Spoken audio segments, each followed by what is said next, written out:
ఆత్మీయులందరికీ నమస్కారం అండి. ఈరోజు గోరుచిక్కుడుతోటి పచ్చడి చేస్తున్నాను. దానికి కావలసిన పదార్థాలు ఏవో చూద్దాం రండి.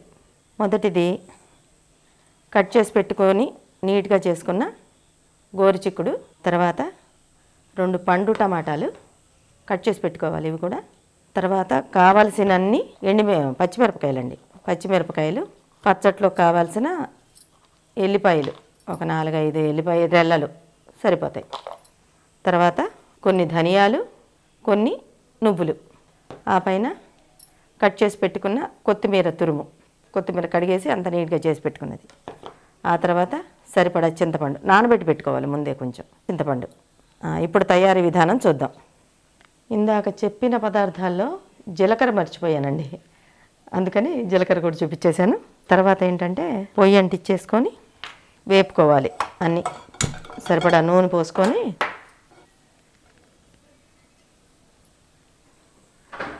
ఒకటిన్నర కప్పు అయితే సరిపోద్ది. నూనె వేడయ్యింది. ఒక్కొక్కటి అన్నీ వేసేసుకోవచ్చండి. పచ్చిమిరపకాయలు వేసుకోవాలి, తర్వాత ధనియాలు, నువ్వులు వేసుకోవాలి. కొంచెం వేగనివ్వాలి. ఇవి కొంచెం వేగాయి కాబట్టి ఇప్పుడు జీలకర్ర వేసేసుకోవాలండి. కొంచెం బ్రౌన్ వచ్చే వరకు ఉంటే బాగుంటాయి వేగితే.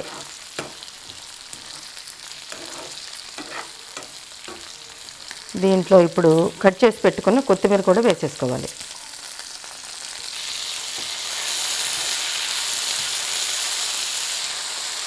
చపాతీలోకి తినచ్చు, దోశల్లోకి తినచ్చు, ఆ తర్వాత అన్నంలోకి బాగుంటుంది. కొంచెం నెయ్యి వేసుకొని అన్నంలో వేసుకుంటే చాలా బాగుంటుంది.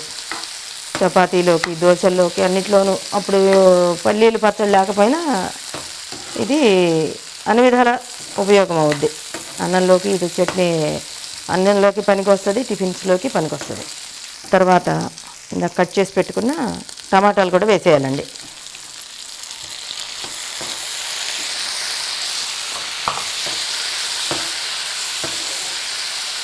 ఇది ఏం చేయాలంటే ఇప్పుడు సిమ్ము పెట్టి కాసేపు మగ్గనివ్వాలన్నమాట.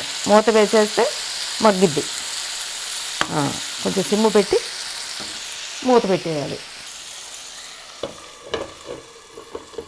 ఓకే, ఒక 5 నిమిషాలు మగ్గనిచ్చిన తర్వాత చూద్దాం మళ్ళీ. చూడండి, ఇప్పుడు చక్కగా మగ్గింది. ఇది చూసారా ఎంత బాగా మగ్గిందో. ఇప్పుడు ఏం చేయాలంటే దీంట్లో కొంచెం ఇందాక నానబెట్టిన చింతపండు ఉంది కదా, అది తీసి ఇందులో వేసేసుకోవాలి. నానబెట్టిన చింతపండు దీన్ని ఇందులో వేసేసుకోవాలి. ఎందుకంటే ముందే వేసామంటే అడుగంటిపోద్ది అనమాట, అంటుకుంటుంది, పెనానికి అంటుకుపోద్ది. అందుకని వేయాలి. కొంచెం ఒక్క చిటికెడంతా పసుపు కూడా, ఒక్క చిటికెడంతా పసుపు. మరొక్కసారి దీన్ని ఇలాగా ఇచ్చేసి మూత పెట్టేయాలి. 1 నిమిషం ఇలా ఉంచి మిక్సీ పట్టేసుకోవాలి చల్లగా అయిన తర్వాత. చాలా అంటే చాలా బాగుంటుంది, నోటికి చాలా రుచిగా ఉంటుందండి.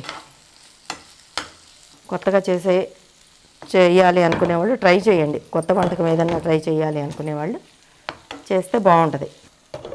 ఓకే, చూడండి, ఇగో ఇది చక్కగా చల్లగా అయిపోయింది. ఇప్పుడు దీన్ని మనం మిక్సీలో తీసుకొని జార్లోకి తీసుకొని మిక్సీ వేసేయాలి. ఇదిగోండి ఇలా జార్లోకి తీసుకున్న తర్వాత దీంట్లో కొంచెం ఉప్పు వేయాలండి. ఇదిగోండి నేను ప్రత్యేకంగా వాడే ఉప్పు అండి. ఇది పింక్ రాళ్ళు అనమాట. పింక్ సాల్ట్ అని వస్తుంది కదా, అలాంటిది ఇది పింక్ రాళ్ళు. సరిపడిగా చూసుకొని ఉప్పు వేసాను. తర్వాత ఇందాక వేపేటప్పుడు జీలకర్ర వేసాం కదా, కొంచెం పచ్చి జీలకర్ర కూడా వేస్తే సువాసన బాగుంటుంది అనమాట. ఇక కొంచెం 1 టీ స్పూన్ అంత అనుకోండి, కొంచెం వేసాను. తర్వాత కొన్ని ఎల్లిపాయలు కూడా వేయాలి, 10 రెల్లలన్నీ ఎల్లిపాయలు. ఇప్పుడు ఇది వేసేసి మిక్సీ పట్టుకోవాలి. ఇదిగోండి చక్కగా మెత్తగా అయిపోయింది కదా, గ్రైండ్ అయిపోయింది. ఇది ఒక గిన్నెలోకి తీసుకొని తాళింపు వేసుకోవాలి. తాళింపు ఎలా వేసుకోవాలి, ఏమేమి కావాలి చూపిస్తాను అన్నమాట. ఒకసారి ఒక పావుతోటి సగభాగం నూనె పోసుకోండి. అది కొంచెం వేడవనివ్వండి. ఇదిగోండి దానిలోకి కావాల్సిన దినుసులు, కాసిన్ని ఎండుమిరపకాయలు ఇలా గిల్లుకోండి. దీంట్లోనే ఆవాలు కూడా వేసాను, ఆవాలు ఉన్నాయి ఇందులో. తర్వాత కొంచెం ఇట్లా కొట్టుకున్న ఎల్లిపాయలు, తర్వాత కొన్ని కరివేపాకు రెబ్బలు. సరేనా, ఇప్పుడు చూద్దాం. వేస్తాను. జీలకర్ర వేయాల్సిన పనే ఉండదండి, మిక్సీ పట్టాం కాబట్టి జీలకర్ర వేయక్కర్లేదు. ఇదిగోండి కరివేపాకు, ఎల్లిపాయ చక్కగా వేగాలి, దోరగా వేగితే బాగుంటుంది. వాసన చూసారా ఎంత కమ్మగా వస్తుందో. ఈ సువాసన అంతా వెళ్ళిపోయింది అనమాట. స్టవ్ ఆపేసాను. ఇదిగో చూడండి, ఇందులో వేసేస్తున్నాను. ఆహాహాహా, ఎంత కమ్మగా వస్తుందో తెలుసా వాసన, భలే ఉందండి. అంతా వేసేసిన తర్వాత ఇలా మిక్స్ చేసుకోండి మొత్తం కంప్లీట్. మిక్స్ చేశారు కదా, అన్నం వండుకోండి, వేడి వేడి అన్నం వండుకోండి. నేను చక్కగా ఈ పచ్చడి వేసుకొని కాస్తంత నెయ్యి వేసుకొని నోట్లో పెట్టుకుంటూ ఉంటుందండి. ఆహా ఏమి రుచి అనరామై మరచి, అలా ఉంటుందన్నమాట. ఓకేనా? ఇదండి గోరు చిక్కుడుతోటి తతిమ ఇంగ్రీడియంట్స్ అన్నీ వేసి ప్రప్రథమంగా గోరు చిక్కుడు పచ్చడి చాలా బాగుంటుంది. ఒకసారి ట్రై చేసి చూడండి, మీకే అర్థమవుద్ది. సరేనా? అందరికీ నమస్కారం.